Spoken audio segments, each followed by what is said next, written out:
আরে চাটুকার বাটপার রাজাকার। বন্ধুরা, বেশ কয়েক বছর আগেও বাংলাদেশের সবচেয়ে ধনীকে প্রশ্নটা করলে সবাই এক বাক্যে বলতো মুসা বিন শামসের, যিনি কিনা সোনা চামচ ছাড়া কখনো খাবার খায় না।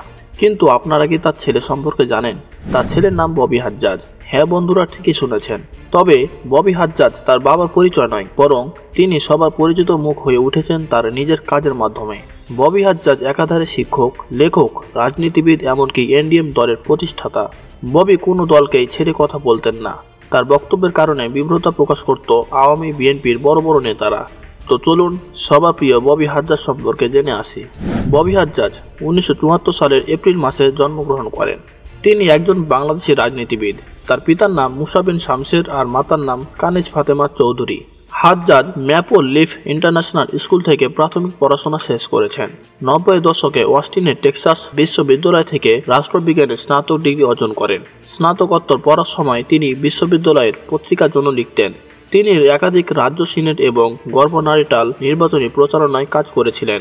স্নাতক শেষে তিনি বাংলাদেশে ফেরার আগে 1 বছর মার্কিন যুক্তরাষ্ট্রে আর্থিক শিল্পে কাজ করেছিলেন।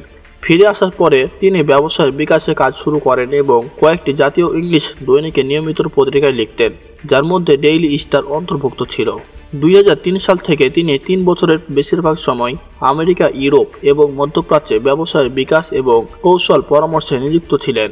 হাজ্জাজ 2 বছর অক্সফোর্ড বিশ্ববিদ্যালয়ে কাটিয়েছিলেন, যেখানে তিনি 2006 সালে প্রথমে MBA করেন এবং পরে কৌশলে বিজ্ঞানে স্নাতকোত্তর গবেষণা চালিয়েছিলেন। 2009 সালের শেষের দিক থেকে হাজ্জাজ বাংলাদেশে চলে আসেন।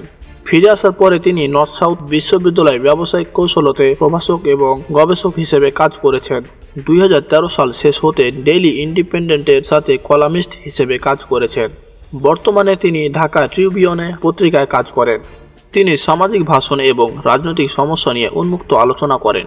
2015 সালের শেষের দিকে তিনি স্বপ্নের দেশের একটি নাগরিক ক্ষমতায়ন আন্দোলন শুরু করেছিলেন, যার মাধ্যমে তিনি সারা দেশের যুবকদের সাথে শিক্ষা, গণনগরায়ন এবং যুব সমাজের উগ্রতাবাদ সহ বিভিন্ন বিষয় নিয়ে কাজ করেছিলেন। ববি হাজ্জাজ 2012 সালে সাবেক রাষ্ট্রপতি হোসেন মোহাম্মদ এরশাদের বিশেষ উপদেষ্টা হিসেবে নিয়োগ হন। 2014 সালের বিতর্কিত সাধারণ নির্বাচনকে কেন্দ্র করে ক্ষমতাসীন দল আওয়ামী লীগের প্রাথমিক বিরোধী দল বিএনপি অংশ নেয়নি বলে সমালোচনা করার জন্য হাজ্জাজ অনেক গণমাধ্যমের দৃষ্টি আকর্ষণ করেছেন। 2013 সালের শেষ দিকে তাকে 20 ঘন্টা ধরে র্যাপিড অ্যাকশন ব্যাটালিয়নের র্যাব কর্মকর্তারা আটক করেছিলেন, ঠিক 2014 সালের নির্বাচনের আগেই। হাজ্জাজের মতে এরশাদ তার প্রার্থিতা প্রত্যাহারের আবেদন করেছিলেন, তবে তা কোনো স্পষ্ট কারণ ছাড়াই গৃহীত হয়েছিল। 21 মার্চ 2015 সালে ঢাকা উত্তর সিটি কর্পোরেশন মেয়র নির্বাচনের জন্য স্বতন্ত্র প্রার্থিতায় লড়েছেন। এরপর 2017 সালের এপ্রিলে তিনি আনুষ্ঠানিকভাবে তার রাজনৈতিক দল জাতীয়তাবাদী গণতান্ত্রিক আন্দোলন শুরু করেছিলেন। আক্তার ইমাম ও অ্যাসোসিয়েটসের ব্যবস্থাপনা অংশীদার ব্যারিস্টার রসনা ইমামের সাথে বিবাহ বন্ধনে আবদ্ধ হয়েছেন। তাদের 2টি মেয়ে রয়েছে, ইনাই হাজ্জাজ ও নাহাসা হাজ্জাজ।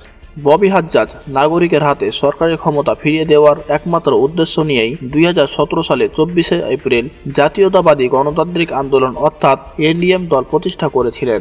জনগণের স্বপ্নের জাতিকে গড়ে তুলতে এবং বাংলাদেশের বীর মুক্তিযোদ্ধাদের স্বপ্ন বাস্তবায়নের জন্য এনডিএম বাংলাদেশের জাতীয়তাবাদ, ধর্মীয় মূল্যবোধ, স্বাধীনতা চেতনা এবং জবাবদিহিতা গণতন্ত্রের 4টি অচল স্তম্ভের উপর দাঁড়িয়েছে।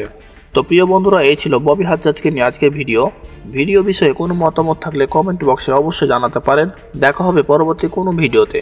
ততক্ষণে ভালো থাকবেন, সুস্থ থাকবেন। আল্লাহ হাফেজ।